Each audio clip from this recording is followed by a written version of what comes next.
Al-Fatihah. A'udzu billahi minasyaitonir rajim. Bismillahirrahmanirrahim. Shiratal ladzina an'amta 'alaihim ghairil maghdubi 'alaihim waladdallin.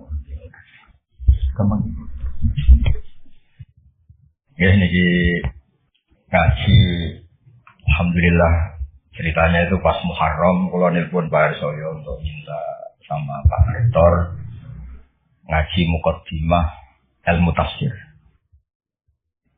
Semuanya yang saya hormati ini langsung aja mangke Pak Arsoyo bagian donga ben dadi kiai yang iki. Nanti ngajinya 2 kali, yang di fotokopi itu nanti untuk sesi kedua setelah asar. Nah, sekarang itu ngaji hadisnya, ini ngaji tafsir. Misalnya di sini Hudal lil Muttaqin oleh Profesor Zaini, ini saya baca aja biar ada kelamaan. Quran itu beliau nerjemah dari kitab La Raiba fi Hudal lil Muttaqin. Kitab ini tidak ada yang diragukan, petunjuk bagi mereka yang bertakwa. Sebetulnya kata takwa itu secara kosakata itu dari kata waqo yaki wikoyatan. Terus ikut wazan ifta'ala jadi ittaqo yastaqi ittiqoan. Sebenarnya maknanya waqo itu bukan takut, menjaga, no? Menjaga. Nah, menjaga itu adalah menghindari sesuatu supaya yang bahaya itu nggak terjadi. Jadi menjaga itu ada unsur, ada bahaya, kita cap supaya itu nggak terjadi. Itu namanya menjaga.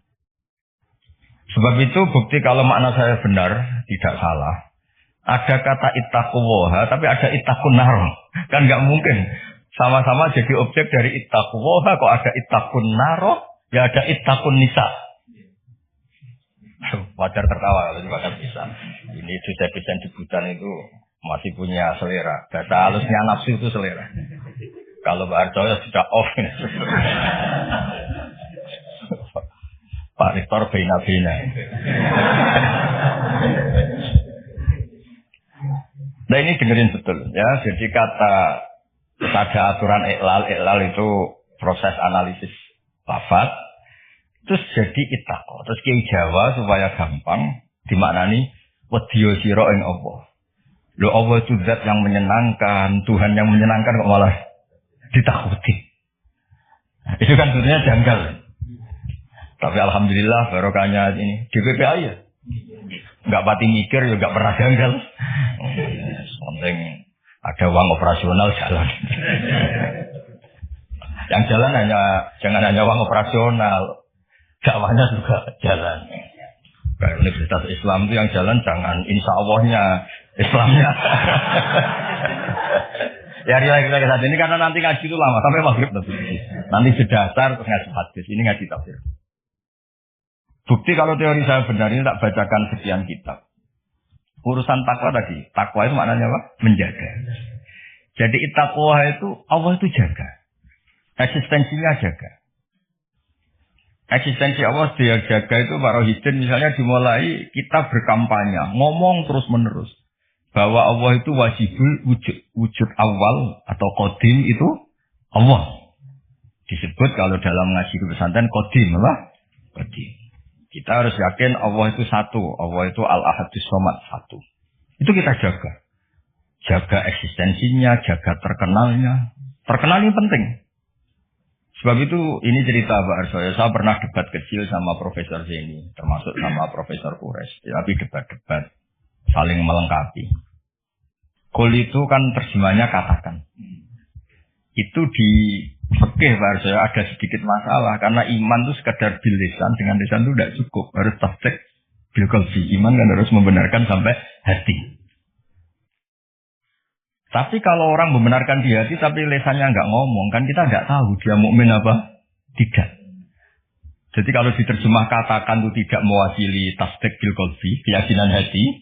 Kalau diterjemah yakinilah tidak mewakili hukum formal, hukum syariat lah, bahwa sesuatu harus dikatakan. Saya guyon begini, saya masih ingat usul ke Profesor ini, buat gini aja. Katakan dan yakinlah. Tapi bahasa kul itu enggak ada. Katakan juga yakini. Bahasanya tidak cukup, Pak. Nah, akhirnya kita butuh seni ngelola agama ini. Ternyata katakan itu penting. Karena anak kita tahu tauhid. Barokahnya bapaknya mengatakan, Umat ngerti tauhid, barokahnya guru-guru mengatakan ada sosialisasi. Jadi berkahnya kata-kata itu kemudian orang lain bisa mendengar. Orang lain bisa meniru. Paham ya? Lagi-lagi itu juga menjaga Allah. Makanya ketika Nabi dakwah sirron sama Allah lama-lama disebut fasda bima tu'mar. Fasda bima tu'mar. Kebenaran itu harus muncul, harus dikatakan. Nah ini sambil ngopi. Nah, ngopi ketua sukunya aja ya. Anak-anak itu nanti ngopi sendiri aja. Nanti kalau ada orang setara rektor, rektornya nggak terima. Masa rektornya ngopi,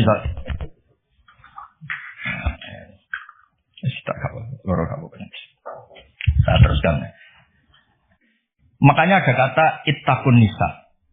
Jaga perempuan itu supaya jadi orang baik, ya jadi objek pelecehan, supaya pendidikannya cukup. Tapi juga ada kata ittaqun nar.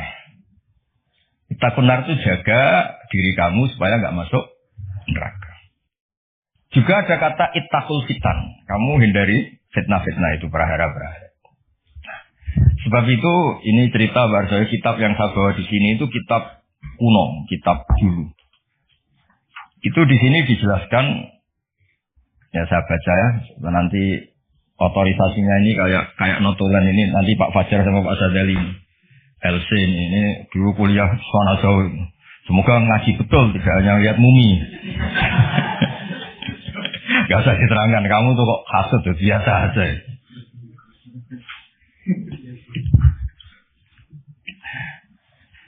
Nah, jadi takwa itu apa? Kata apa? Takwa ini di kitab saya halaman 36, kayaknya Pak Fajar gak punya kitab ini. Nah, saya baca dulu ya, nanti di finalisasi sama ini, biar difoto nanti ya teman-teman ya. Bismillahirrahmanirrahim. Darajatut taqwa khamsun. Satu, ayat takyal abdu al-kufra. Wadhalika maqamul Islam. Jadi siapapun yang tidak kafir, itu sudah diberi status takwa.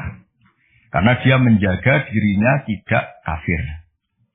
Jadi orang Islam yang nggak sholat, yang perilakunya masih nggak melakukan kewajiban, itu punya sisi takwa. Tapi baru takwa syirki, menghindari syirik, menghindari ateisme.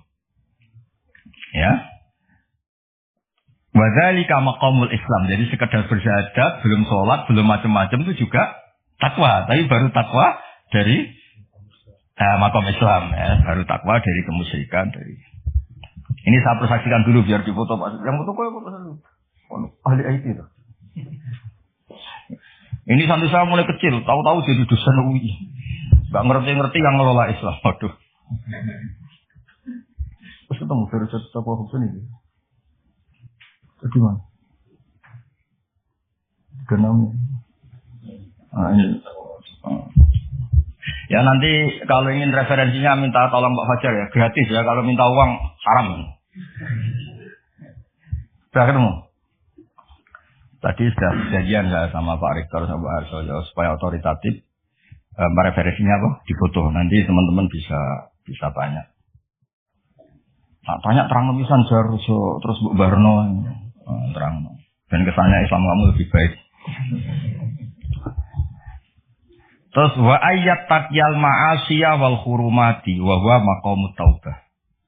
Juga menghindari semua bentuk maksiat. Nah, itu sudah maqamut taubah. Memang dia menghindari hal-hal yang buruk. Terus ini yang ketiga yang naik kelas lagi wa ayat takyya asyubuhati wa huwa maqamul wara'. Bahkan hal-hal yang syubhat saja dijauhi. Meskipun nggak banget haram, tapi sekedar remang-remang dijauhi. Makanya dulu banyak kiai-kiai itu meskipun pejabat katanya tetap punya pisang, punya ketela yang ditandur sendiri di tanah yang karuan halal milik leluhurnya. Karena itu yang karuan apa? Halal. Kalau uang-uang yang dari macam-macam itu takut. Biasanya dipakai sarana umum kayak pondok atau jembatan atau apa. Karena takut.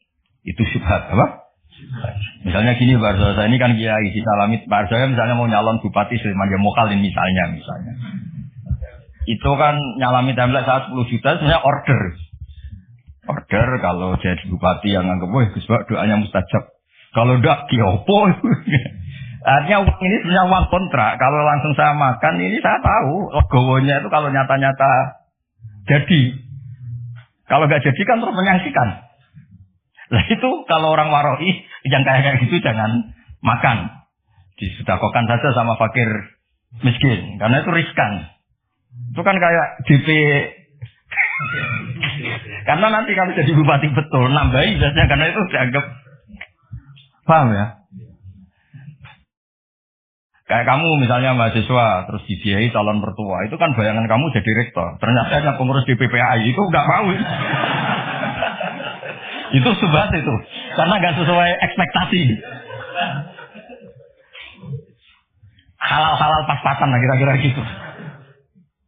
Kayak ini di orang tuanya, nyongkornya jadi pengurus PBNU atau PP Muhammadiyah, malah tadi bodoh. Paham ya? Nah, kalau sudah gitu namanya maqamul warok.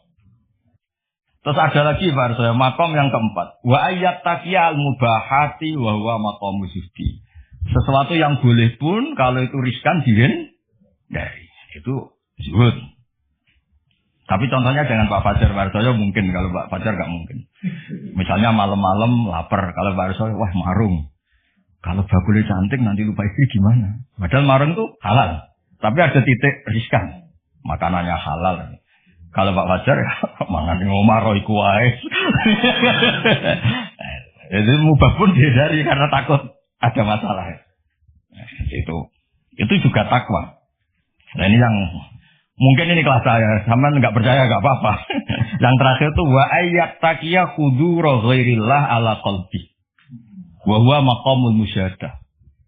Kelas di mana takut hadirnya selain Allah di hatinya.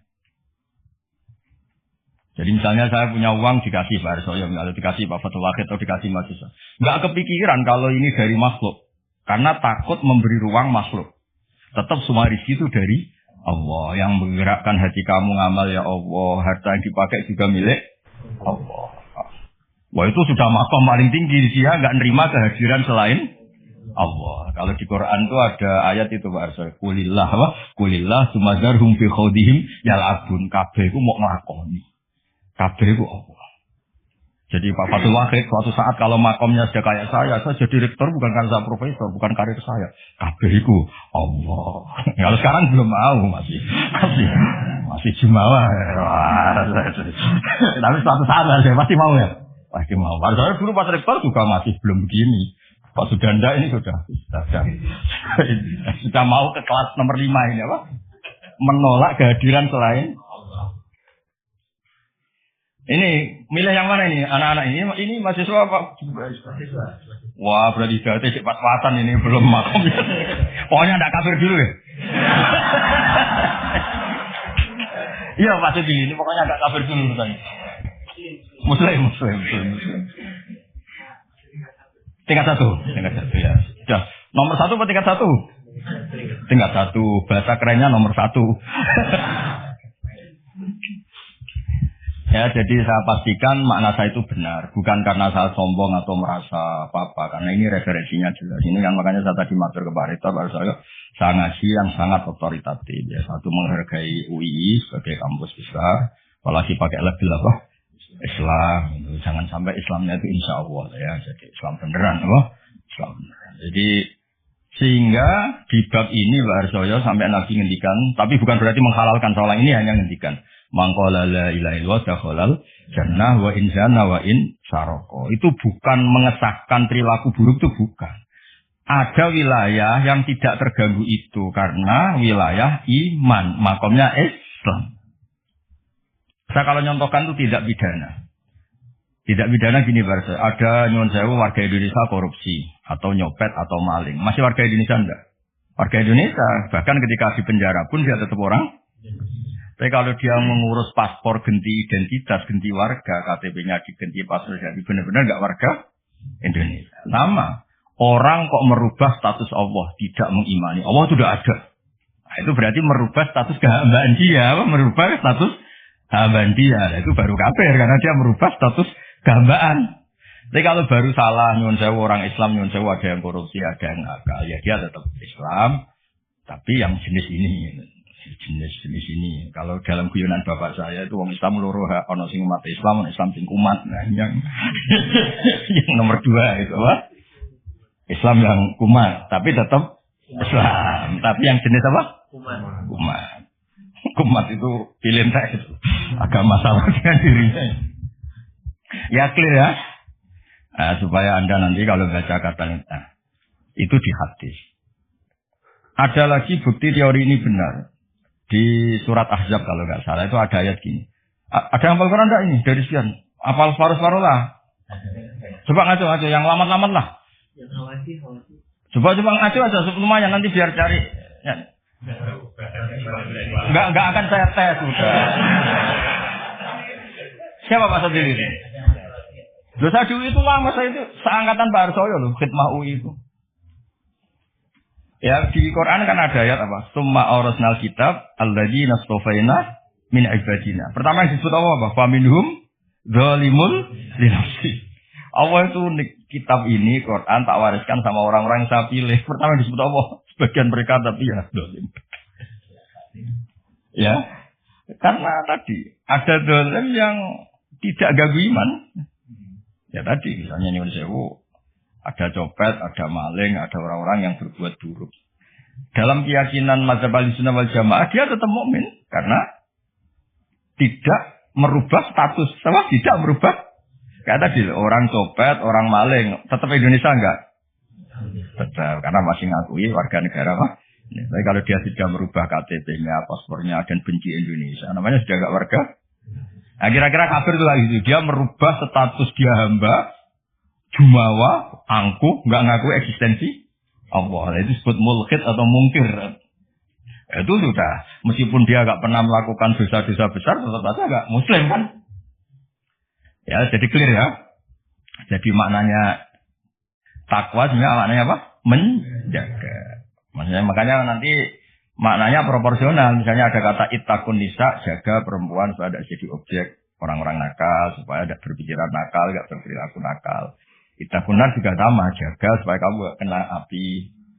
Nah kalau Allah ini kan agak unik. Allah itu zat yang menarik, yang mahbub, yang kita cintai. Kemudian disuruh takutlah pada Allah. Masa Allah ketemu Allah takut. Malah kita disuruh fafirru ilallah, mendekat ke Allah kok malah. Nah, takutnya apa? Jangan melakukan sesuatu yang bikin Allah murka. Nah, clear ya. Terus kedua menyangkut asbabun nuzul. Ya ini yang mulai tambah menarik ini satu-satu. Asbabun nuzul itu begini. Quran itu punya kata-kata bahasa kata-kata yang umum. Dan itu kalau dipahami umum bahaya sekali. Maka dibutuhkan analisis yang bernama asbabun nuzul. Misalnya di Quran ada ayat fa'ena matu'allu fasamma wajhuwa. Qulillahil masyriqu wal maghrib. Itu kalau kita nggak ngerti asbabin nuzul, kamu di mana saja yang penting itu menghadap. Makanya pernah ada aliran sholat 4 rakaat 4 arah. Alasannya Allah itu ada di ya itu. Nah, seperti itu harus otoritatif. Kita harus ngaji kitab namanya asbabin nuzul. Nanti tak tunjukkan kitabnya apa saja. Jadi lafaz yang umum atau frasa atau qodiyah kalau dalam bahasa santri itu tetap harus dianalisis pakai asbabin nuzul. Misalnya tadi fa'ina matu'allu fasamma wajhu. Ada ayat lagi yang lebih ekstrim. Dan itu melahirkan satu kecelakaan sejarah. Dulu ada ajudannya Umar. Sayyidina Umar punya ajudan namanya Qudamah. Dia solehnya minta ampun. Tapi kalau mau wiridan tuh ngefly dulu. Karena nanti lebih kuat. Nyabu dulu. Terus nyabu wiridan. Terus wiridan nyabu lagi. Wiridan lagi. Dan itu korban memahami ayat. Laisa alal ladzina amanu wa amilus sholihat. Junahun fima to'imu. Tidak masalah orang-orang yang takwa. Apapun yang dimakan. Atau setelah itu takwa lagi. Nah itu kan ayat umum yang seakan-akan maknanya itu boleh. Nah ini saya baca sebelum ya masalah asbabun nuzul. Ini supaya tahqiq saja. Saya percaya teman percaya saya tapi biar otoritatif ya, biar apa? Otoritatif karena ini ngaji sama orang yang ya tadi lah. Sama Islam beneran ini semua. Bukan Universitas Islam apa? Insyaallah. Sama sembrono kampus-kampusnya sendiri kok di istilahnya ikutnya partai itu asbabun nuzul apa? Asbabun nuzul itu masih awal di sini masih awal. Di sini ikutnya nanti tak tunjukkan Pak Fajar. Saya beri contoh ini tak baca dulu ya. Bismillahirrahmanirrahim. Sponsornya begini. Kenapa harus ngerti asbabun nuzul? Saya baca dulu ya. I'lam saat terusnya annal lafdhu qad yakunu aman wa yakumud dalil ala takhsisi. Lafadznya itu umum tapi orang tahu bahwa ini maknanya khusus atau kejadiannya khusus. Terus promosinya begini. Al-wuquf alal makna termasuk pentingnya ngerti asbabun nuzul, kamu tahu yang dikehendaki wa izalatil iskal dan itu menghilangkan kejanggalan. Di sini diterangkan misalnya wa min dzalika qaulu ta'ala fa inna ma tuwallu fasamma wajhuh. Fa inna law tarokna wa madlulal lafzi laqtado annal musalliya la yajibu ali istiqbalul qiblah safaron wala hadaron wa huwa khilaful ijma'. Falamma urifa sababu nuzuliha ulima annaha fi nafilatis safar au fi man shalla bil ijtihad wa bana lahul khata'u ala khilafir riwayat fi dzalik. Jadi dulu pernah sahabat itu di hutan, misalnya kalau di Indonesia mungkin di atas Merapi gitu, ada sahabat 4, entah 5 gitu. Pak Arsoyo sholat milih kiblat yang beliau ijtihad. Pak Wahid juga gitu, saya gitu, Pak Fajar gitu, Pak Rohidin gitu. Setelah pagi, semuanya ternyata itu nggak ada yang benar. Yang benar pun faktor tepaan. Nah ternyata karena itu ijtihad yang salah dan sudah berusaha ngerti kiblat. Dan Allah akhirnya maklumi, ya sudah tidak apa-apa, tidak usah ada, lihat kamu juga menghadap kiblat. Nah, fa'ina matuwal itu konteksnya itu, gitu ya, konteksnya itu, kamu di mana saja menghadap, di situ ada ridho Allah. Jadi tidak ada hubungannya dengan pembolehan orang tanpa apa? Kiblat. Atau kedua, fi nafilati safar. Nafilati safar itu kalau orang punya hobi sholat. Ini yang nggak kebayang bagi kamu-kamu itu. Muka-muka kayak kamu itu nggak kebayang. Nabi itu saking senangnya sholat, ketika naik unta pun itu ya sholat. Dan nanti kiblatnya ngikuti arah unta atau arah perjalanan. Tapi gak kebayang tuh kalau satu di bareng gak kebayang. Sholat subuh aja siram air istrinya. Di kampus ngurusi Islam di rumah, wah. Ngurusi istri aja gak bisa. Ya, jadi seperti itu penentunya adalah asbabin nuzul apa? Penentunya adalah asbabin nuzul. Jadi misalnya di terjemah itu begini. Ya, apa tadi? Fa'ena matwallu fasamma wajhu. Itu kan kesannya tadi. Kesannya itu kayak kita bebas gitu apa? Kayak kita apa? Bebas. Tapi ternyata yang dikehendaki itu adalah kiblat. Dalam konteks orang tersesat atau orang yang di safar. Ya, jelas ya. Jadi ini terus saya baca di kitabnya ini. Fa'ina ma tuwallu fasamma wajhuh. Itu konteksnya hanya itu saja. Konteksnya nafilati safar. Nabi saking senangnya sholat itu adalah sampai ketika naik unta pun inginnya sholat. Tapi untuk sunat ya, jangan untuk fardu ya. Kalau untuk fardu sebagian ulama rata-rata bilang itu iadah. Kalau untuk apa? Fardu. Terus atau orang bingung. Makanya di kitab fikih itu ada bab begini Pak Fajar. Al-istihad la yunqadu bil istihad. Itu termasuk contohnya itu ada orang, satu orang sholat 4 rakaat dengan 4 arah. Jadi dalam sekarang kepikirannya sana kiblat.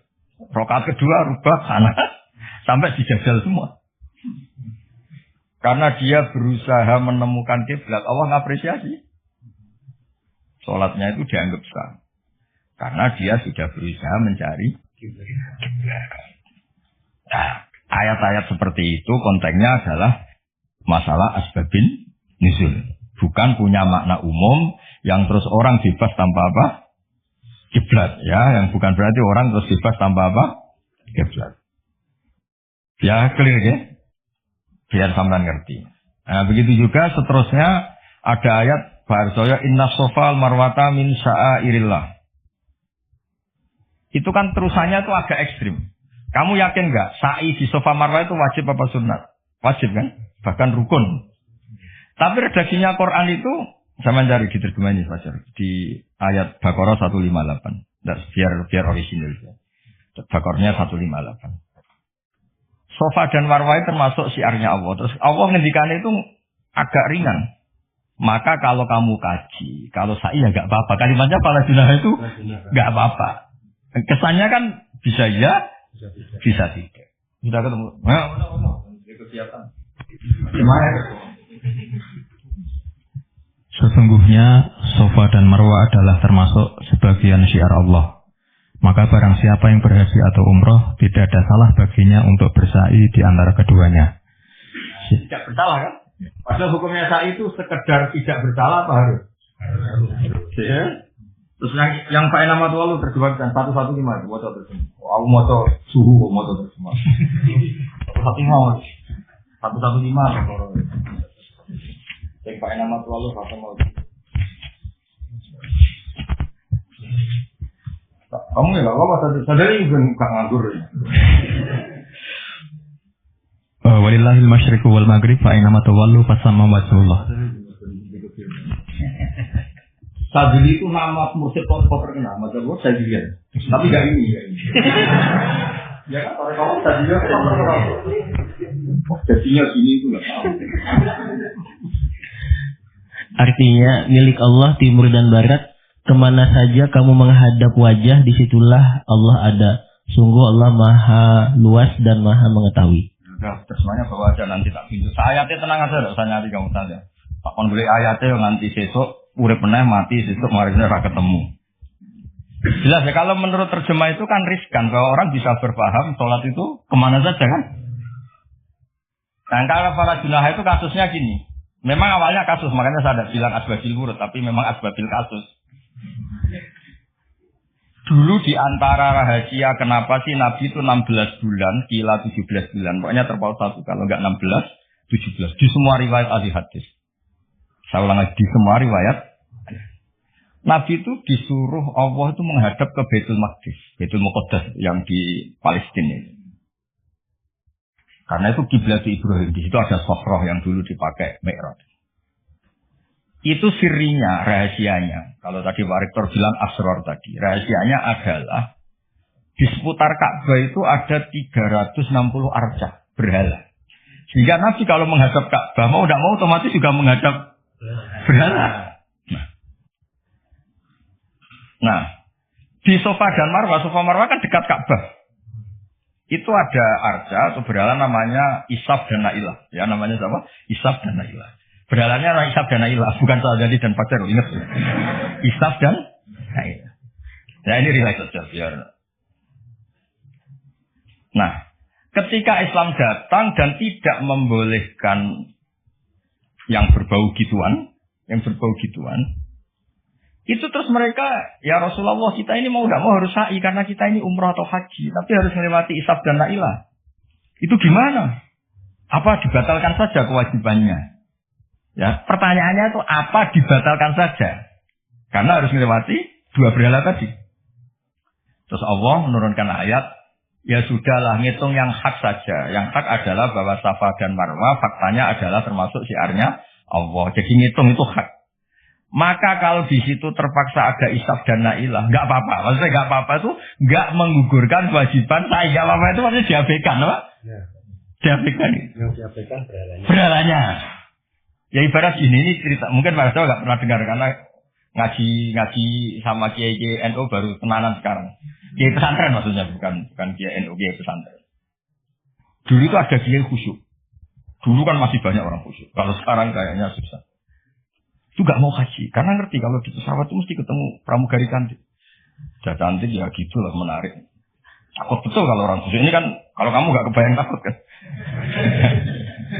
Sampai beliau itu hampir fatwa, nggak mewajibkan haji. Beliau meyakini, wah kalau haji bos lewat bank ya transaksinya gini, nanti di pesawat ketemu orang-orang cantik, wah itu haram gini. Oh, haji-hajinan orang Jawa itu gak merasa haji-hajinan. Karena dianggap itu manek, penghalang status wajib atau penghalang hukum wajib. Makanya ketemu banyak kiai, terus diingatkan. Termasuk pakai takbir ini. Inna sofal marwata min sya'ir. Jadi dulu itu pernah ada haram itu diabaikan tadi. Demi kebaikan haram itu diabaikan. Artinya meskipun di pesawat ada pramugari, kalau mau haji ya haji aja. Yang nggak boleh yang godanya itu. Kalau hajinya ya dong ya. Jangan kok terus boleh. Kamu minta nomornya itu enggak. Maksudnya itu ya haji aja. Soal itu diabaikan. Ini bisa, kalau ini sudah bisa kayaknya sudah bisa. Tapi kalau yang nggak bisa ini apa itu? Sana. Clear ya? Clear ya? Jadi yang taat ya tetap taat, kalau itu ya diabaikan. Artinya gini, andaikan saya jadi kiai menangi seperti itu kan bilang, kalau mau umroh saja. Tapi itu gue harus ketemu perempuan-perempuan cantik gini. Ya itu diabaikan saja, tidak ganggu kewajibannya. Nah, sama, ya kira-kira gitu. Jadi fala junaha itu tidak apa-apa, sudahlah tetap sa'i saja, abaikan yang tadi. Jangan terus itu mengubah kewajiban. Kalau itu pakai situ ya ada orang kuliah. Anak perempuan mau kuliah di UI, biasanya Pak Fajar, Pak Saja. Kayaknya masih riskan itu. Wah, gak ada orang nuntut ilmu kan?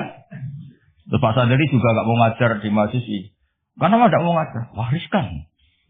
Soalnya pas-pasan saja. Nah, kalau saya bilang gak apa-apa, mana nih sih? Diabaikan tidak melakukan kemana-mana. Oh. Ya clear ya. Itu penemunya atau penentunya juga mengenali asbabin nusyuk. Saya baca ya. Wa min dzalika qaulu ta'ala inna safal marwata min sya'airillah fa inna dzahira lafdhiya la yaqtadi anna sa'ya fardhu. Ya, kalau melihat secara lafaz kan sa'i itu berarti tidak fardhu kan Allah hanya bilang tidak apa-apa. Nah, terus walhasil wa qatrat Aisyah ala Urwah fi fahmi dzalik bisa berbinusiliyah. Wa huwa anna sahabata ta'assamu dari kata asima ya. Asima itu dosa ya. Ikut wazan tafa'ala jadi ta'assama apa? Ta'assama itu merasa dosa ya. Anna sahabata ta'assamu binasai bainahuma li annahu min amalil jahiliyah karena pernah ada tadi isabnya. Foto sih. Tak sudah nambah kesuwen. Anna sahabata ta'as. Ya nanti nagih Pak siapa? Fajar sama Pak Sadili sama Pak Nanang yang ngurusi apa? Islam. Ngurusi Islam di UI, bukan di sini. Di sini saya.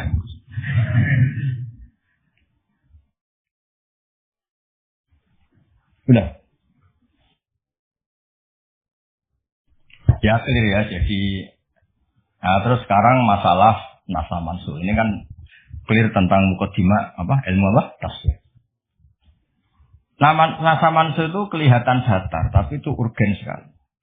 Karena agama sebagai aturan ya, atau solusi, mau tidak mau kan bersentuhan dengan hukum sosial. Yang tidak akidah. Nah tadi sudah matur Pak Arsoyo. Agama yang tidak akidah itu kan bersentuhan dengan hukum sosial. Kalau yang akidah jelas Allah itu satu, la ilaha illallah wahdahu la syarika lah kalau sosial. Saking bersentuhan dengan sosialnya itu Pak Fathul Wahid. Imam Syafi'i itu punya istiadat begini Pak Arsul. Ketika Nabi misalnya sedekah atau zakat pakai kurma atau pakai susu kering misalnya. Sedekah atau zakat. Atau dulu ngamal pakai dinar. Pakai apa? Dinar. Itu langsung dianalisis kutil balad. Pokoknya makanan pokok. Zakat itu ngambil makanan pokok. Berarti di Indonesia pakai apa? Beras. Ketika Nabi sedekah pakai dinar, langsung dianalisis pakai saman, yaitu alat tukar atau uang yang sah. Jadi kamu tidak usah memaksakan mentang-mentang anut sunat Rasul, terus kamu makan kurma, terus bisa mencret. Terus mentang-mentang sunat Rasul, saya tidak pernah sedekah, karena sekarang nggak ada dinar. Nabi kan sedekahnya pakai dinar, medit ya alasan. Kalau mau kikir saja, nggak usah punya. Lama-lama Pak Arza nggak jadi wakaf tanah. Karena Nabi nggak pernah wakaf tanah di Sleman, wakafnya di Mekah. Oh ini kan tanahnya di Sleman.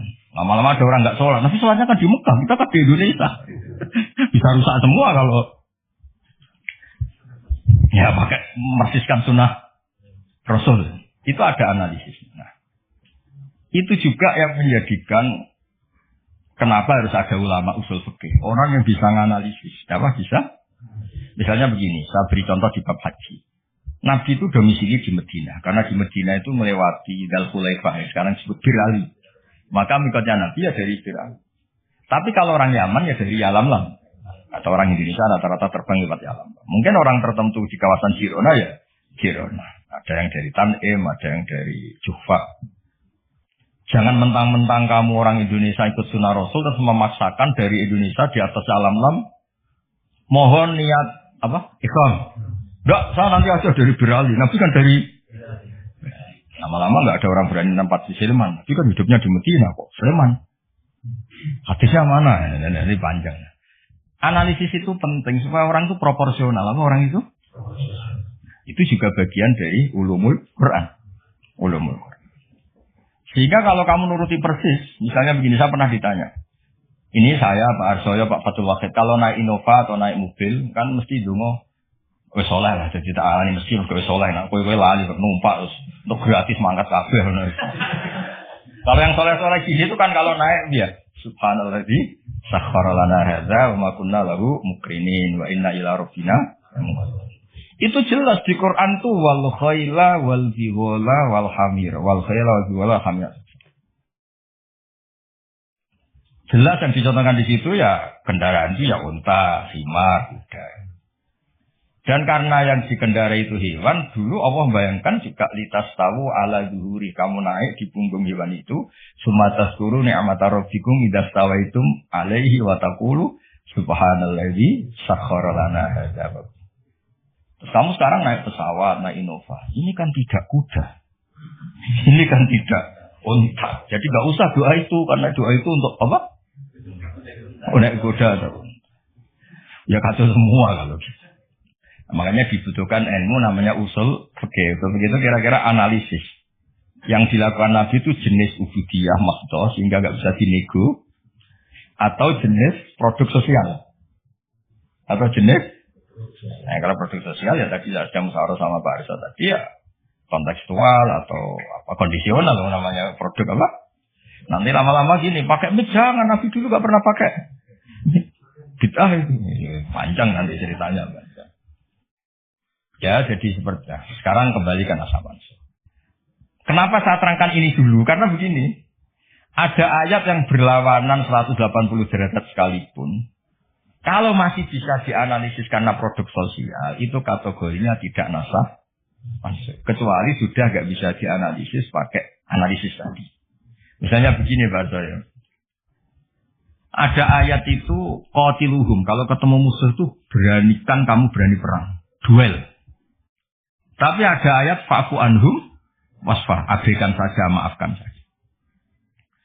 Dan sama-sama pernah terjadi. Nabi, sahabat dulu dipakai bal-balan Abu Jahal di Mekah, enggak melakukan perlawanan. Tapi setelah periode Madinah melakukan apa? Perlawanan. Kata banyak ulama, seperti itu golek nang bab nasaman sebelum ini. Seperti itu produk analisis.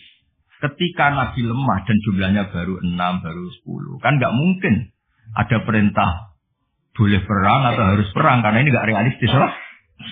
Apa? Nggak realistis. Sehingga ayat-ayat Makkiyah rata-rata ya produknya fa'fu anhum wasfa. Maafkan saja. Ya. Paham ya? Tapi ketika di Medina udah punya orang gagah berani, sahabat-sahabat Ansor jumlahnya besar, komunitasnya besar. Terus digobal-balan menengahnya kan ya lucu. Lucu enggak? Lucu. Itu kan ada konteksnya apa? Ada konteks. Kalau seperti itu maka nggak perlu dianggap ayat fa'fu anhum wasfah dinasah pakai ayat perang. Ya sama lah seperti pertama orang Indonesia didatangi Belanda nggak tahu apa-apa zaman agresi ya zaman dulu agresi. Bisa apa? Terus banyak yang terpelajar, banyak ada yang bisa jadi pilot, tentara sudah terbentuk, kiai-kiai komunitasnya besar ya melakukan apa? Perlawanan. Tapi nggak perlu kamu katakan perlawanan itu satu hal yang harus karena ini Belanda penjajah. Daerah sekarang peradaban begini kan yang ada kerjasama kan.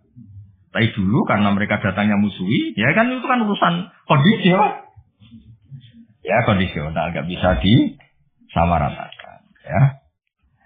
Nah, saya baca ya masalah nasab mansukh. Nasab mansukh itu komentarnya harus persis seperti saya ini, itu baru benar. Kalau enggak rapati benar. Ayat yang berlawanan tadi, jika konteksnya itu bisa dianalisis kondisional, maka masalahnya bukan nasab. Nasab mansukh itu ralat hukum. Nah, kalau yang enggak kondisional kayak tadi, Nabi pernah menghadap Baitul Maqdis terus dipindah ke Ka'bah. Sampai sekarang ya harus Ka'bah. Dulu iddah ketika orang ditinggal mati suaminya pernah iddah itu 1 tahun. Wasiyatal li azwajihim mata'an ilal hauli ghairu ikhraj. Berarti pernah iddah berapa? 1 Setelah itu dinasah ya tarof bas nabi anfusihinna arba'ata asyuriu wa asyara. Jadi 4 bulan 10 hari. Nah, itu nasah mansuh karena nggak bisa dianalisis secara apa? Sosial. Nah, ini kalau baca ya, yang bisa dianalisis secara sosial. At-salisu ma umira bihi li sababin summa yazulu sababu. Kal amri khina dhfi atau khina dhufi wal qillati bisabri wasafhi. Summa nusikha bi ijabil kital. Wa hadza fil haqiqati laisa naskhon. Apa laisa naskhon? Karena bisa dianalisis asal usulnya. Nah ini biar difoto ini apa ini? Mulai ini ma umira li sababin ini. Foto dulu nanti biar ada yang tanya.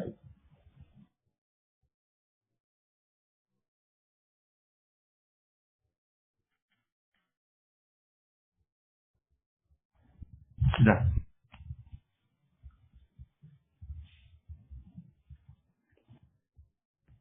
Nah sehingga Kiai Jawa ketika meskipun ngaji Jalalain, ngaji kitab Jalalain, tafsir Jalalain, kan sering ada ayat misalnya lakum dinukum waliyadin, kadang sebagian dikomentari mansukhun bi ayatis syekh atau bi ayatil kitab.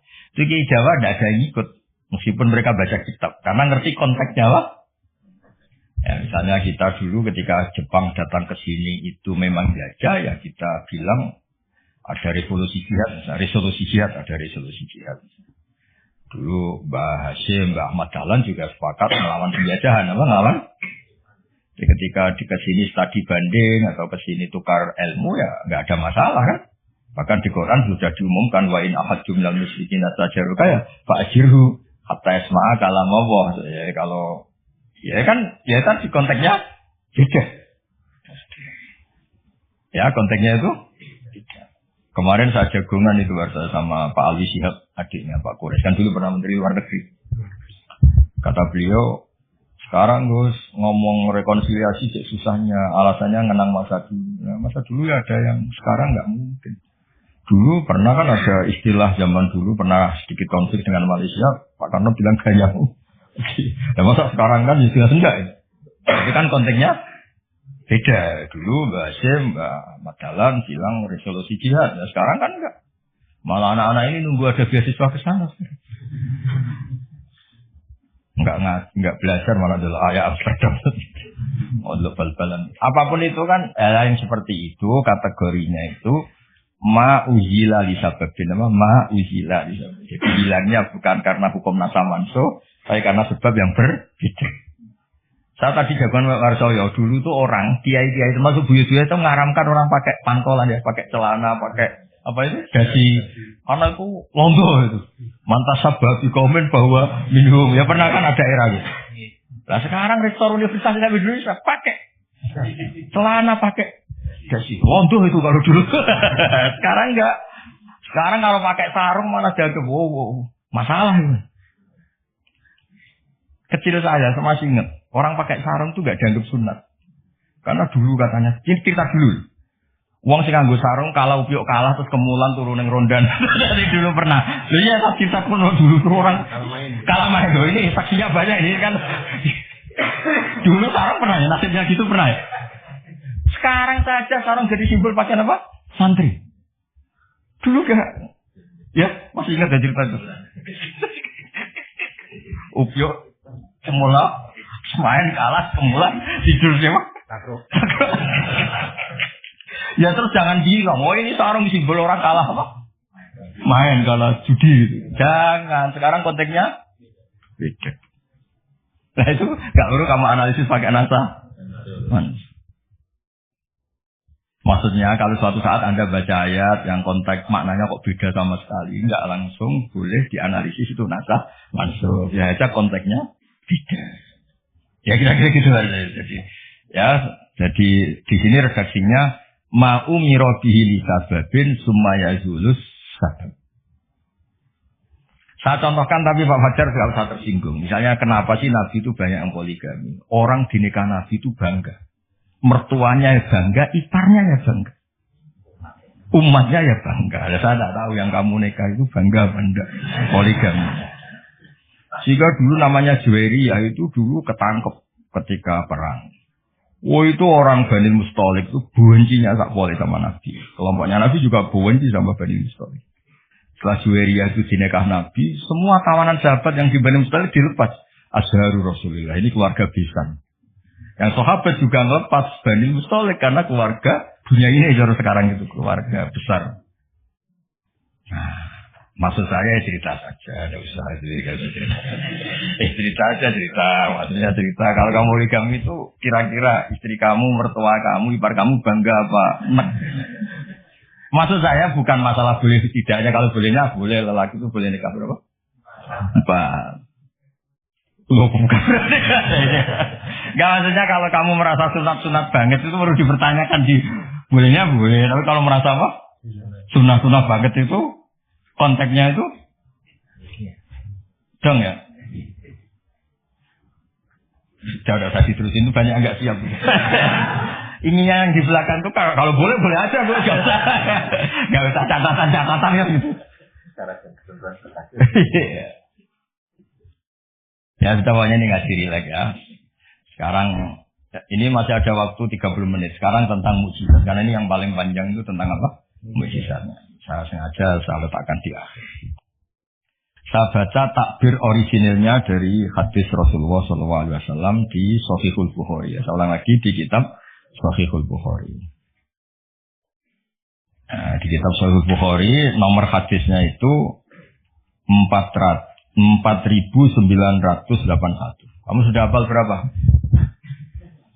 Ya, nomor hadis berapa? 4.981.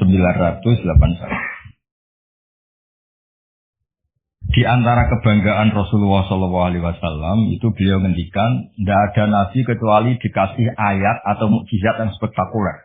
Kayak Nabi Musa kan bisa kayak simsalabim mukul belah laut terus kering. Nabi Soleh juga batu besar ngeluarin onta. Ngeluarin onta, keren. Onta kok keluar dari batu besar. Ajaib lah pokoknya. Nabi-nabi dulu itu aja. Tapi yang agak-agak kalau boleh dibahasakan, agak-agak gak rasional itu satu bahasa. Saya punya kitab namanya Al-Qusurul Hamidiyah. Itu pinternya bukan main yang ngarang. Saya gak pernah jadi direktur, Pak. Tenang saja. Gak, tetap keren jenengan karena pernah jadi direktur. Itu mau pinter kok gak jadi direktur. Dia bilang gini. Mukjizat itu dari kata a'jaza yu'jizu i'jazan, ya kan? A'jaza yu'jizu i'jazan. Sesuatu yang bikin musuh itu enggak berdaya. Berarti fahuwa mu'jizun, fahuwa mu'jizun. Berhubung wakilnya perempuan, karena ayat itu kan mu'annas. Akhirnya mukjizatun. Ini masih punya sisa-sisa dulu kasih lama ini di Kudus. Enggak tahu jadi begitu. Dulu lama ngaji di sini. Ya berarti mukjizat apa? Sesuatu yang bikin musuh itu enggak berdaya. Nah sekarang kata kitab yang saya baca tadi,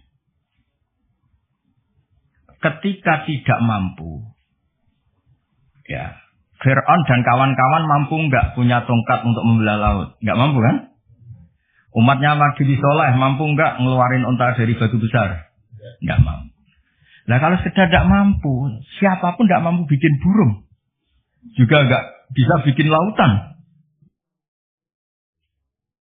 Kenapa enggak bisa bikin lautan, enggak dianggap mukjizat? Ketika Allah bikin laut ya mukjizat, bikin burung ya. Mereka enggak bisa loh bikin orang kayak kamu gini kan enggak bisa.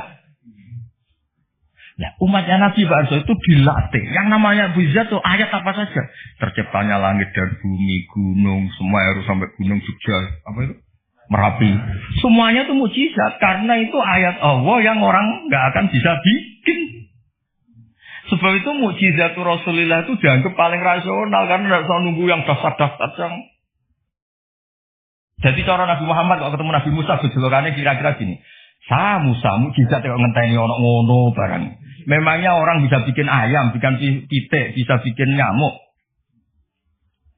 Kan sama-sama berstatus mukjiz, sesuatu yang orang lain nggak bisa, makhluk tidak bisa. Lalu macam Nabi itu nggak dilatih yang gitu-gitu, dilatih inna fi khalqis samawati wal ardi wastilafil laili wa nasabdar wal fulki sampai kabeh la ayatil liqaumi yaqilun. Kalau kamu punya akal tuh semua sudah mukjizat. Ngapain sih mukjizat kok nunggu Gitu-gitu. Clear ya? Jadi makna mujizatnya tidak kena untuk umatnya Nabi Musa itu tidak kena. Untuk ngakui lemah saja kalau nunggu pertunjukan. Bikin rambut saja kan ya tidak bisa untuk ngakui Allah dijaya saja kalau nunggu pertunjukan. Harusnya keseharian kita juga sudah ada pertunjukan Allah yang menunjukkan kita ini tidak siapa. Makanya di kita disebut wa ma min dabatin fil ardi wala ta'iri yatiru bi janahihi illa umamun amsalukum. Inna fi khalqis samawati wal ardi satrusya la ayatil liqaumi yaqilun. Enggak usah. Wa min ayatihil lailu wan naharu wasyamsu wal qamar. Semuanya itu sudah mukjizat, enggak usah nunggu. Nah, ini saya baca. Saya ngaji ini kondang. Saya baru ini ngaji seterhormat ini didampingi rektor sama sekretaris pembina badan wakaf. Kayaknya nanti kalau Mungkar Nakir ketemu saya, wah ini kayak hebat. Kenapa? Ngaji aja ditunggu rektor terus. Rektor. Tadi pas beliau nunggu saya, Pak Arjo makom saya yang kelima tadi tidak boleh hadir selain Allah. Jadi akhirnya saya bilang ini Allah sendiri yang mendatangkan, ini Allah sendiri. Sudah agak penting semua. Pak. Kalau pakai makom kelima saya ada terima kasih karena menolak kehadiran selain Allah tadi. Makomnya sudah kulillah, jumadharhum fi khawdihim. Kalau kamu masih butuh Pak Rektor, namun sebenarnya diangkat jadi dosen. Pak Fajar juga butuh dulu dosen nggak tetap, gara-gara kroninan terus jadi dosen tetap. Nggak apa-apa, ini cerita guyon, tapi agak bener. Loh, kamu masih butuh kan? Kamu butuh kenal Rektor butuh nggak? Oh butuh sekali kan? Badan wakaf butuh sekali, nggak ngucur dananya bisa ditarik. Tadi Jogja ini bisa ditarik. Kalau makom saya tadi yang kelima tadi menolak hadirnya selain Allah. Itu makom musyahadah. Tapi saya tidak usah tetap syariat. Maturnuun. Saya baca ya. Kata Nabi, sabda Nabi, ma minal anbiya'i nabiyyun illa u'tiya minal ayat ma misuhu amana alil basyar. Ini di hadis Bukhari. Ikutnya juz 4.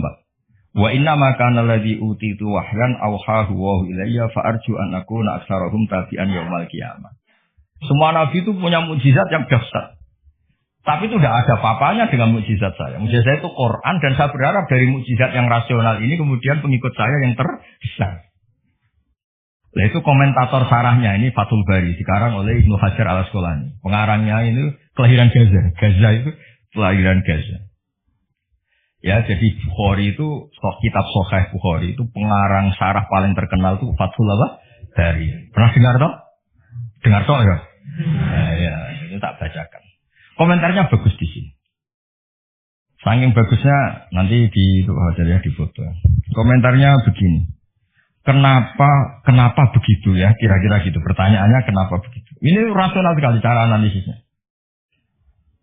Annal mukjizat al-madiyata kanat khisiyatan tusyahadu bil absor karena qati soleh wa aswa Musa. Wa mukjizatul Qur'ani tusyahadu bil basirah. Fayakunu mayyatabi'u li asliha aksar. Li anna alladhi yushahadu bi ainir ra'si yang qaridu bingkiradi musyahidihi. Walladhi yushahadu bi ainil aqli batin yusahidu kuluman ja'a ba'dal awal mustamirran. Ya foto dulu tak terang. Nah itu sing khisiyah boleh khisiyah.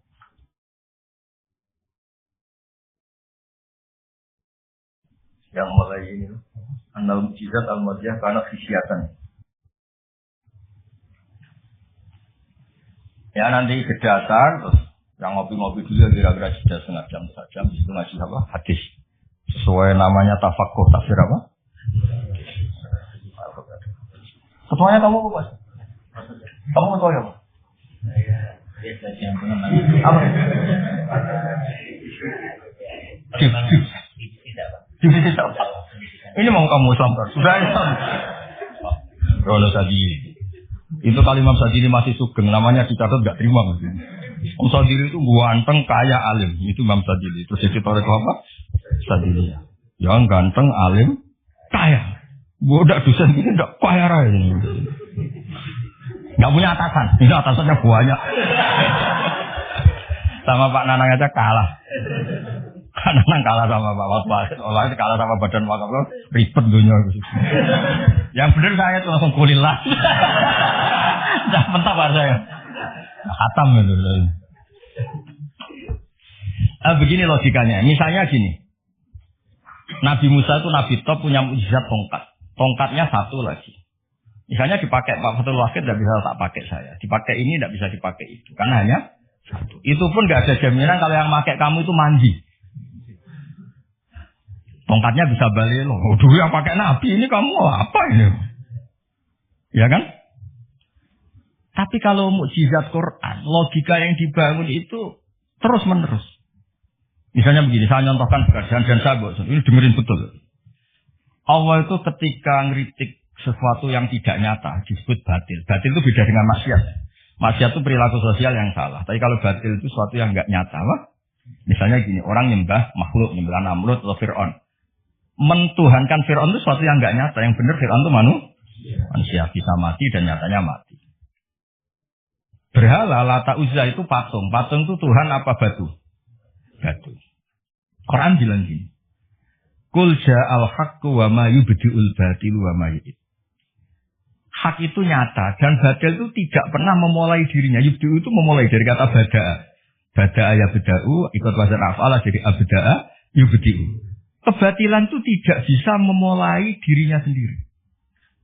Pernah enggak 1 tambah 1 8? Enggak pernah kan? Sekarang begini, kemudian Islam yang datang dengan tauhid bahwa sesuatu dimulai dari angka 1. Terus misalnya dilawan, enggak lah. Yang pertama itu angka 2, yang pertama itu angka 3, yang pertama angka 4. Nyari pasarnya enggak bisa, pasar akal sehat enggak bisa. Sesuatu kok dimulai dari 4, dari 3, dari 2 itu nyarinya enggak ketemu. Karena barang batil atau tidak hak itu enggak pernah nyata. Makanya saya pernah ketika diminta Pak Arsoyo tausiah lah. Saya di Badan Wakaf saya pernah cerita, Imam Amudi itu guru matematika.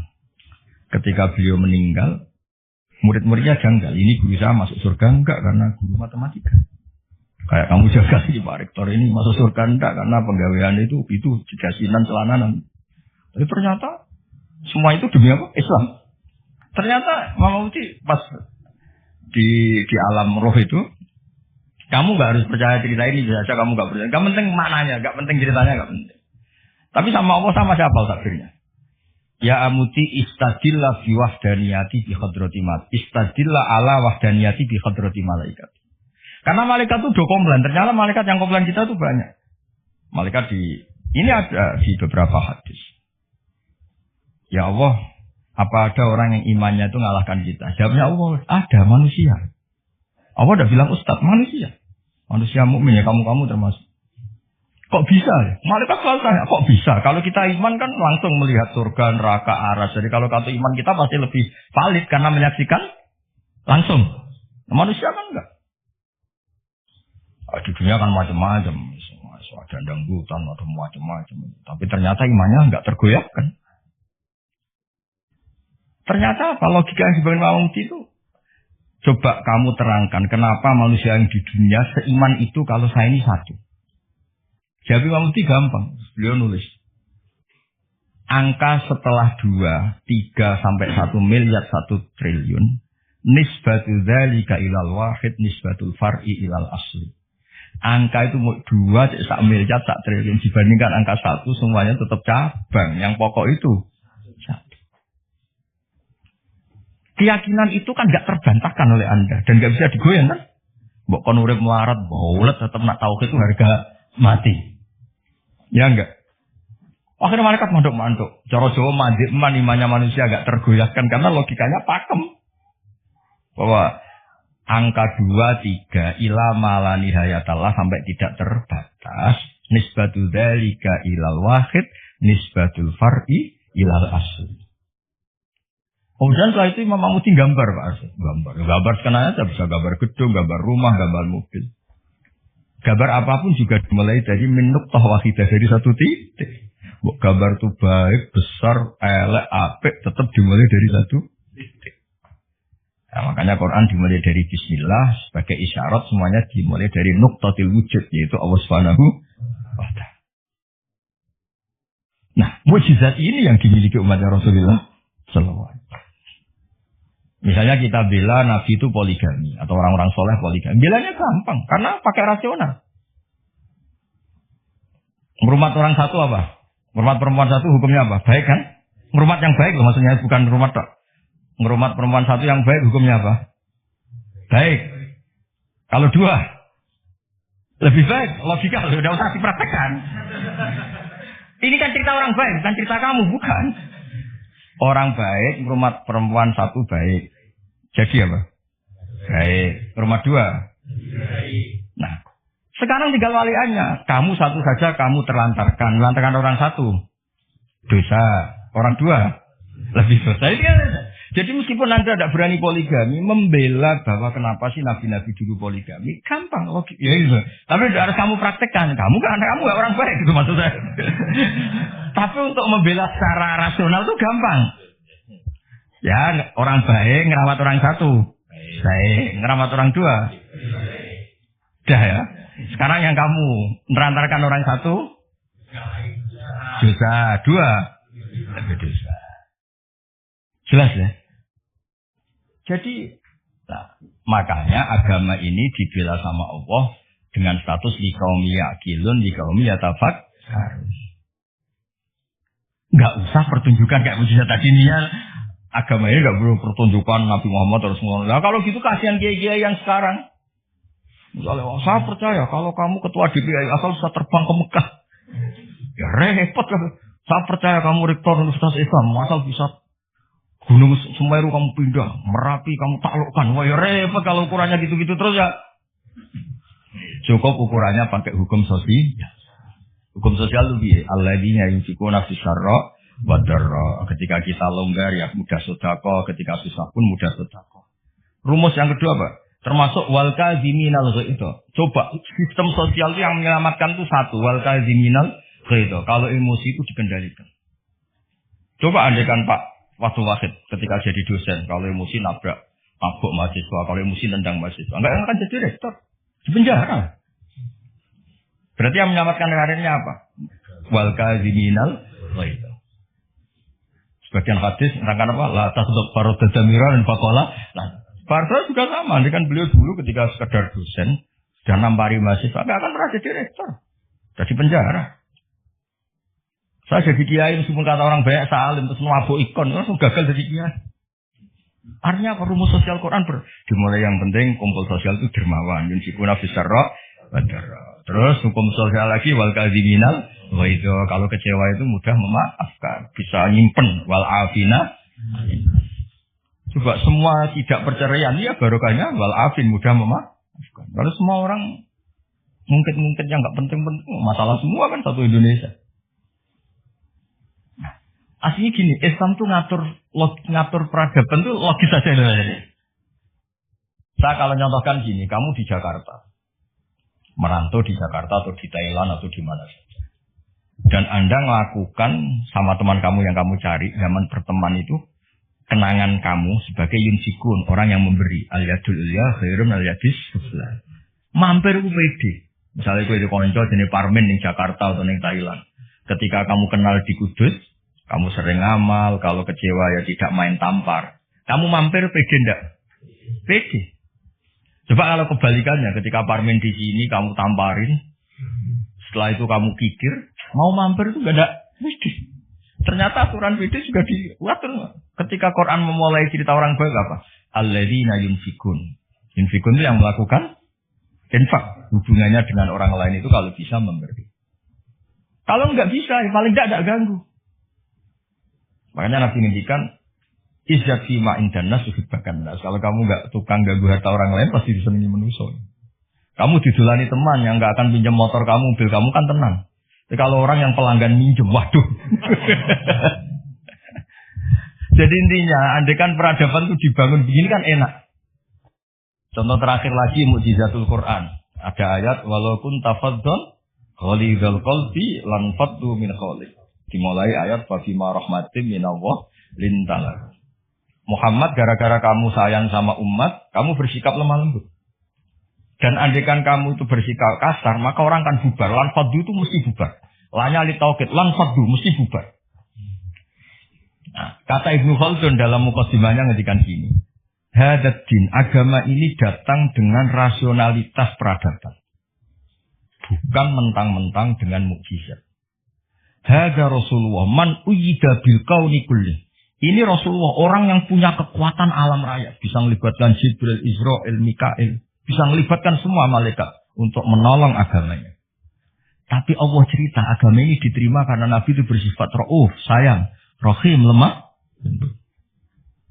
Misalnya gini, ini mokal tapi tak cerita. Misalnya Pak Fajar itu bisa terbang ke Mekah. Kamu darah di bawah gak? Bawah kan? Ternyata pas mau kamu hormati, ke setelah pelan. Bilang gue mau jancuk kira-kira saja. Enggak, jujur saja. Ini masalah ilmu hak, gak usah. Enggak ada gunanya kan prestasinya terbang ke Mekah. Wow, kamu hilang ya. Padahal jelas dia bisa terbang ke Mekah. Temu MBS gitu. Muhammad bin Salman itu yang itu. Enggak ngaruh. Yang pengaruh adalah sifat lintalahu. Bil mu'minina ra'ufur rahim. Sudah gitu. Ini rektor, ini ketua badan wakaf, ini presiden, ini kiai besar.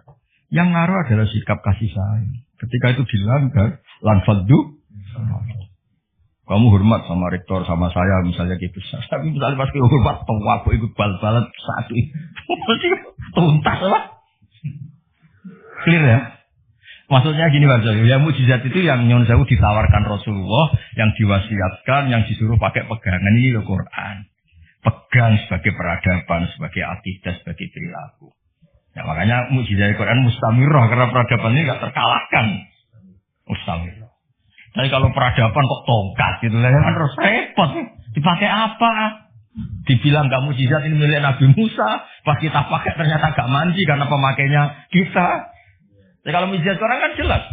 Ilmu logikanya ketika Tuhan Isa kena kan tadi. Angka 23 dibanding angka 1 adalah nisbatul far'i ilal asli. Angka peradabannya kena. Poin peradaban kena. Bukan dengan orang lain. Al-yadul ulya khairun minal yadis sufla. Jelas ya? Termasuk hubungan dengan istri. Allah tuh bayangkan hubungan dengan istri itu tidak baik-baik saja. Itu misalnya Quran. Di Parsa ya Parsa. Quran itu bayangkan hubungan dengan istri sudah baik-baik. Wa ashiruhunna bil ma'ruf. Itu tulisannya orang fa'in ahbabtumuhunna, fa'in karihtumuhunna. Karena Allah itu saking pinternya. Namanya kumpul itu mesti ada masalah. Makanya bayang kalau ada masalah dan kamu sedang enggak suka, mbok yo mikir hal yang kadang kamu enggak suka itu hikmahnya besar. Jadi Quran itu membangun peradaban dengan segala asumsi. Asumsinya adalah yang tidak kita inginkan. Fa'in karihtumuhunna. Makanya kita dilatih senam otak. Wa asa antu fibu syai'an padahal bahwa syarrul lakum. Mauliannya juga wa asa anta krahu syai'an wa khairul lakum. Kita tidak pernah tahu. Dan itu artinya itu yang menyelamatkan kita. Coba yang menyelamatkan kamu apa? Berpikir positif kan? Dan itu aturannya Quran. Saya tuh pernah baca kitab. Dan itu kebetulan ada orang minta nasihat saya habis baca kitab itu. Dia ketika kaya raya jabat temannya banyak. Ketika miskin jadi buruh temannya tidak ada yang main. Dia ngeluh, wah ini orang munafik semua. Ketika saya jatuh tidak ada yang kesini. Dan dia sudah jadi buruh bikin bata itu, bikin batu bata itu. Terus tak bilang, malah bagus gitu. Kalau teman-teman kamu datang, kamu ditonton pas dibentak-bentak majikan, malah kamu malu tuh. Jadi Allah bikin kultur itu bagus. Kalau miskin jatuh tidak ada yang main. Kalau main kamu malah jadi tonton. Oh iya benar terus baru tertawa-tawa. Jadi di balik yang kamu tidak suka itu ada kebaikan. Makanya Imam Syafi'i saya sering cerita di mana. Imam Syafi'i itu ada orang ketemu beliau cium tangan hormat, setelah di luar maki-maki. Syafi'i gini. Terus ada yang lapor. Orang yang tadi cium tangan engkau, yang hormat engkau di luar maki-maki kamu. Imam Syafi'i tertawa-tawa. Loh kamu diceritain ini kok tahu? Baguslah berarti Syafi'i bawah. Di depan saya tidak berani. Dianggap enteng tuh siapa? Enteng. Maksudnya ini jasa rektor. Kalau ada di luar kok nggak cocok, depan saya nggak berani. Wibawa saya. Saya gunakan. Jadi kadang dianggap enteng kan siapa? Terus diceritain lagi. Oh, ini separuh kampung kamu itu nggak suka sama kamu. Jadi Imam Syafi'i bagus lah. Yang nggak suka itu pasti nggak pernah utang itu, nggak pinjem itu. Yang masalah sih kan suka. Orang kalau nggak suka kan sih mau pinjem mau ngutang. Artinya dianggap hikmahnya. Jadi sesuatu yang kamu kadang nggak suka itu hikmahnya. Nah, misalnya kamu punya istri merengut yang ngamuan, bagus itu. Nak guya-guya be wong lanang dia pusing juga kamu kan. Ya, intinya itu Allah ngajari kita senam wa'asa untuk ibu se'au bahwa syarul lakum. Kadang wa'asa antak ruse'au bahwa ayolah. Terus kita berkesimpulan gimana? Wa ya'lamu wa antum la ta'lamun. Sudahlah kita sebagai manusia yang lemah berkesimpulan yang tahu itu apa, kita tahu apa? Kita tahu apa. Nah, hal ini yang menjadikan Quran itu abadi. Dan sebelum asar tak bacakan tak lagi ini di kitab Itqan. Ini lebih bagus, lebih ekstrim. Itu tadi kitab Fathul Bari yang barusan tak baca Pak Fajar. Kalau ini dari kitab Al-Itqan. Itqan spesialis tentang ulumul Quran. Ini kalau mau sebar saya. Wa aksaru mu'jizati hadhil ummah aqliyatun li farati zakaihim wa kamali afhamihim. Wa li anna hadhihi syari'atan lamma kanat baqiyatan ala safahatid dahri ila yaumil qiyamah khussat bil mu'jizah al-aqliyah al-baqiyah. Jadi agama ini karena akan dipakai sampai kiamat, maka agama ini harus logis. Karena ini yang bisa menyelamatkan. Misalnya gini logis. Ketika saya hubungan dengan Pak Fathul Wahid baik-baik saja, karena hubungannya saling manfaat. Dan Islam mengharamkan madharati ke orang lain, merusak orang lain, merusak sarana umum. Dan itu yang menyelamatkan peradaban adalah Allah gak suka perilaku apa? Merusak. Kita di mana-mana kan baik-baik saja kalau kita tidak merusak hanya orang lain. Terus Allah cerita lagi, wa yuhibbul muhsinin misalnya, inna wa yuhibbul muhsinin. Kita hidup di mana saja kalau kita ihsan pasti baik-baik saja. Gak usah pakai mukjizat tongkatnya Nabi Musa tuh, mentang-mentang tongkat ngalor ngidul, pakai akek Sulaiman misalnya, gak usah. Yang menyelamatkan kita itu peradaban yang dibangun Allah Subhanahu wa Ta'ala. Nah, sari-sari foto amit Pak Fajar. Nah, ini mulai.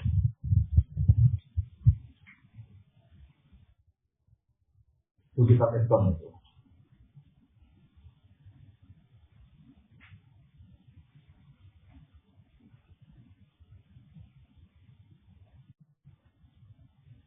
Ya, jadi kalimatnya itu ya kalimat di kitab Itqan ini jelas khussat bil mu'jizah al-aqliyah. Jadi kamu tidak usah terbang ke langit untuk tahu kalau Allah itu Islam. Juga ada harus coba saya ceritain Pak Harto. Ini di sini ada kalimat itu betul-betul sadis, tapi sadis yang baik. Wa aksaru mu'jizati Bani Israel kanat khisyatan li biladatihim wakil lati basorihim. Dasar bodoh, mukjizat agak wow itu gak ngandel. Misalnya contoh baik gini.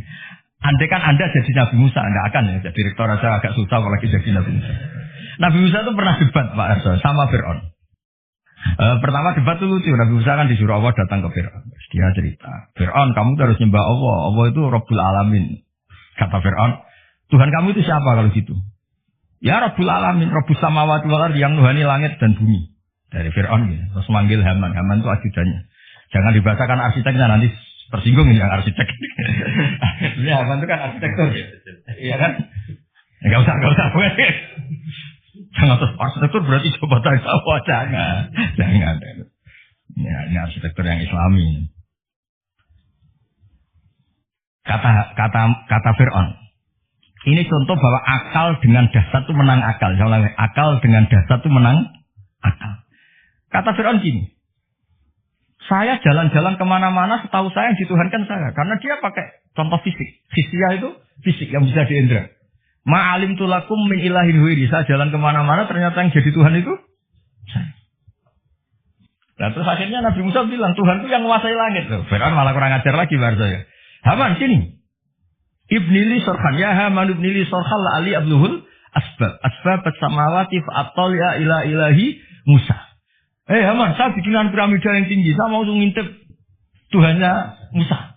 Padahal Nabi Musa tahu meskipun diintip juga gak kelihatan kan.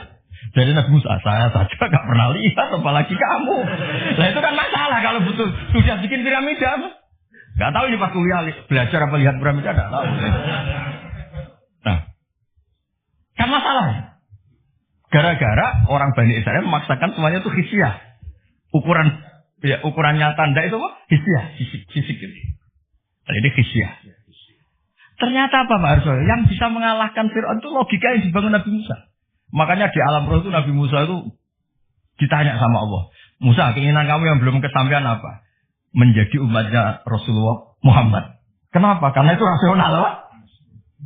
Tapi nggak kuliah di UI, andekan nyata, jadi nggak mau. Tetap aku yakin orang Bani Israel gengsinya tinggi, nggak mau tetap dia tetap jadi umat Nabi, tetap aja nggak mau kuliah apa? Masuk Nabi direktori, nggak Nabi kan nggak mau. Yang bisa mengalahkan apa Pak Arso? Ini cerita nyata, pentingnya rasional. Dasar sama rasional itu menang.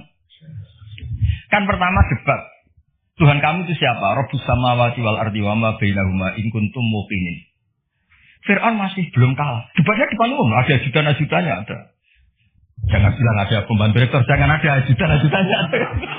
Kalau ada, wah rektor masih rektornya berarti mewakili. Wah bahaya itu kalau tentu. Nah, ternyata jurus yang menang itu jurus rasional.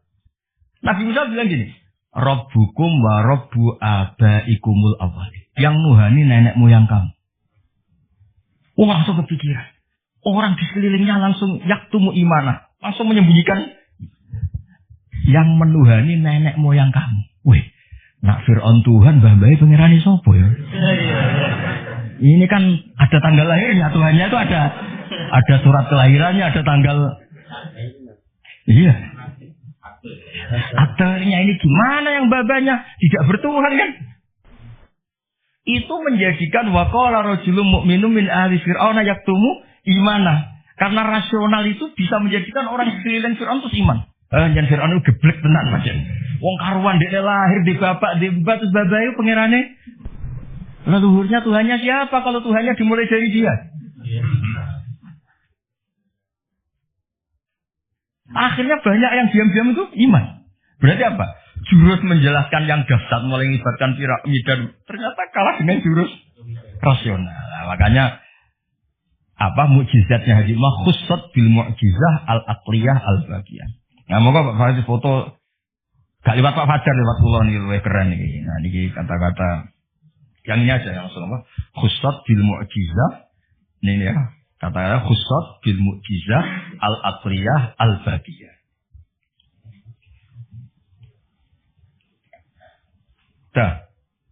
Nah ya lengkap. Ini kitabnya, kitab judulnya di foto ini Fathul Bari sama.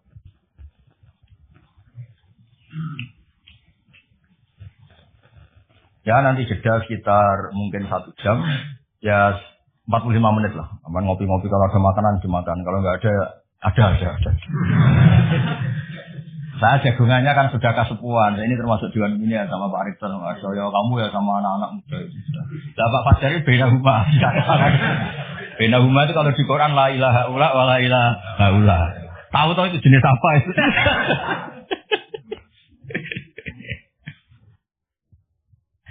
Ya jadi itu cerita mukjizat versi kitab Fathul Bari sama kitab Itqan. Ini versi kitab Ijazul Quran. Itu lebih dasar lagi cara rangkang. Ini yang ngarang Abu Bakar Al-Bagilani. Ini mbah gurunya Imam Ghazali. Imam Ghazali itu punya guru namanya Imamul Haramain. Itu punya guru lagi namanya Abu Bakar Al-Bagilani. Itu beliau ngendikan begini Pak Arso. Muqaddimahnya gini.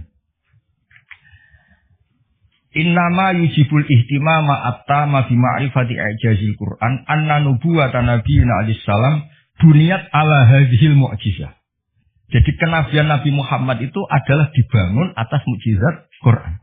Karena Nabi nyuwun sewu kan enggak punya tongkat kayak Nabi Musa, juga enggak pernah mengeluarkan unta dari batu. Tapi ketika Nabi mendakwakan rasionalitas, misalnya rasional gimana? Ini alam tuh makhluk. Di mana-mana makhluk itu ya ada kholiknya. Kholiknya ya pasti qadim. Masa kholik datang ke masa Tuhan kok lahir di bumi kan ya udah lucu kan. Tuhan kok paspo kayak Fir'aun, jadi itu dimumi lagi, kan ya lucu maksudnya. Tuhan kok tenggelam kan ya banyak yang. Jadi Nabi kalau datang itu penjelasan. Saya beri sekian contoh di Quran, betapa Nabi bisa menaklukkan pikiran orang Arab dengan rasionalitas. Ada orang Arab dulu itu cerita, problem kita itu banyak, maka Tuhan kita harus banyak. Ketika Nabi mendakwahkan satu Tuhan, mereka bilang aja'alal alihata ilaha wahida inna adalah syai'un ujab. Masa Tuhan banyak, Tuhan apa sedikit, problem kita banyak, Tuhannya harus banyak. Terus Nabi bikin perbandingan. Dorobawa masalah rojulan fihi suraka umutasyaki sunawa rojulan salamal lirojul. Hal yastawiyani masalah. Dorobawa rojulan fihi suraka terusnya. Walhasil ada buruh atau pembantu atau pegawai punya majikan banyak. Perintahnya beda-beda, mutasakisun, perintahnya beda. Semuanya ingin dituruti.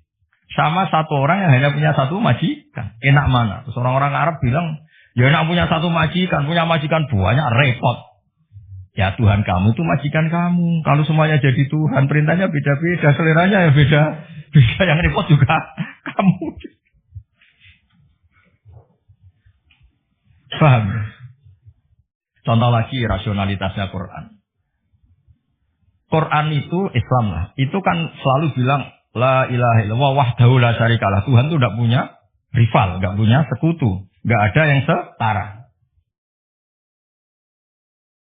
Terus mereka tanya, Muhammad kasihan dong Tuhan kalau sendiri tidak ada yang mitranya atau tidak ada yang setara. Terus Allah cerita ke Nabi bilang, kira-kira gini, saya ini ketika tidak ada langit bumi ya sendiri yang menciptakan saya semua nggak tahu. Tapi orang Arab perasaannya itu masih suka tamsil. Tamsil itu logika yang auqa'afin nafsi, satu perumpamaan. Allah gaya perumpamaan itu ekstrim. Dan orang pasti taslim, pasti setuju. Misalnya kamu miskin, ini kan mahasiswa rata-rata masih miskin. Yang kaya orang tuanya mungkin. Itu pun kalau yang kaya, kalau enggak kan. Sudah jadi pekerja, merantau di mana-mana. Mengumpulkan uang bisa beli Innova. Setelah beli Innova, Pak Arsoyo atau saya atau Pak Orwakid menguasai mobil kamu kayak kamu. Kamu boleh enggak? Enggak boleh kan? Makanya terus Allah bikin darabalakum masalam min anfusikum halakum mimma malakat aymanukum min syuraka'a fi ma razaqnakum fa antum fihi sawa. Takhafunahum ka khifatikum anfusakum. Allah bikin satu perumpamaan. Misalnya Anda punya mobil. Yang beli kamu, harta kamu. Kemudian ada orang lain yang gaya menguasai itu kayak miliknya. Kamu boleh enggak? Ya enggak boleh. Yang punya saya kok ada orang lain sok-sokan. Ya sama. Yang bikin langit bumi itu Allah sendiri. Terus ada orang sok-sokan kayak Fir'aun Namrud, sok-sokan. Gak ikut gawe, gak ikut menciptakan kok menguasai. Makanya ketika Tuhan, saya pernah, yang ngaji itu orang yang dulu pernah lama di Perancis. Ngaji saya tak terangkan. Kata siapa Quran gak demokratis? Quran demokratis sekali. Kata Allah begini. Tuhan gak saya gak apa-apa, kata Allah. Ini gak kata saya, kata Allah, Tuhan gak saya gak apa-apa. Tapi yang kamu katakan Tuhan itu, aruni madza khalaqu minal ardi, hadza khalqullah, fa aruni madza khalaqal ladzina min duni. Ini saya Tuhan yang bisa menciptakan langit bumi. Kalau kamu ngaku Tuhan, bikin bumi tandingan. Ngaku Tuhan kok pakai bumi saya kan tahu? Ngaku Tuhan kok pakai bumi. Bikin sendiri. Bagian ayat aruni madza khalaqu minal ardi am lahum syirkun samawat. Kalau ngaku Tuhan, boleh apa saya bikin langit itu sudah ada dia, terus bikin langit tandingan, bikin bumi. Ini enggak bisa apa-apa kok. Iya, agama ini dibersamai Quran, dibarengi Quran yang awal iman kita ila yaumil kiamah. Makanya tadi khussat bil mu'jizah al-aqliyah. Jadi tidak pakai fisiyah tapi bil mu'jizat al-aqliyah.